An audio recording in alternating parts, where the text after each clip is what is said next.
Половина милион евра за авторски хонорари. Владата склучи годишен договор со Агенцијата за интелектуална собственост Artpic, преку која ќе префрла пари по разни основи.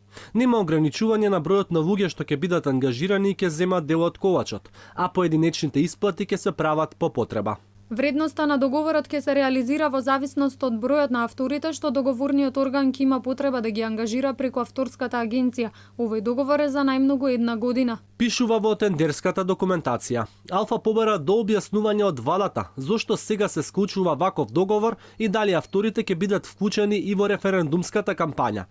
Го добивме следниот одговор. Се работи за различни видови ангажмани регулирани со авторски договори во кои спаѓаат ангажманите на надворешните соработници и советници во органите и телата во рамки на владата на Република Македонија и ангажмани поврзани со еднократни услуги за потребите на владата. Стои во одговорот од владата.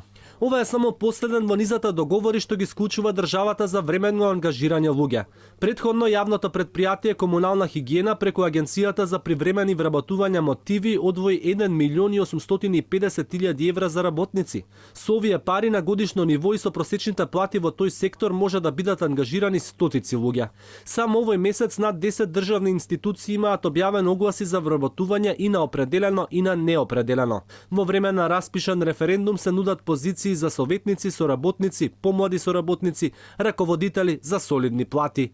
На листата вработувачи се Државниот архив, Министерствата за одбрана и за образование, Општина Центар. Дел од огласите се и со навистина специфични барања кои се несоодветни за позициите. Така Централниот регистар, кој инаку ги обединува податоците за сите фирми и организации, меѓу другото вработува книжевник, географ и експерт по одбрана, а платите што ги нуди достигнуваат и 53.000 денари. Само од почетокот на годинава се распишани огласи за вработување на над 4.000 луѓе, поголем дел на определено, а помал на неопределено.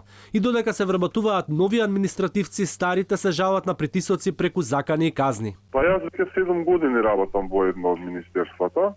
Се беше окей до пред 2 години, сме никакви проблеми. Меѓутоа сега во последно време раководителот цело време наоѓа проблеми таму каде што ги нема. 2 пати до сега ме казнија за глупости, буквално. А најтрагично е што немам никаде да се обратам, никаде да се пожалам. СДСМ со години обвинуваше за преобемна и нестручна администрација и ветуваше дека ќе ги претвори јавните службеници во вистински сервис за граѓаните. Од друга страна, премиерот Зоран Заев уште како потпредседател на партијата во 2010-та најави дека кога ќе дојдат на власт ќе следи чистка во јавниот сектор. Ако сакаме да бидеме власт, ќе влеземе тимски, од хигиеничар до министар. Да им кажете исто така, беше Заев. Апстени од Заев.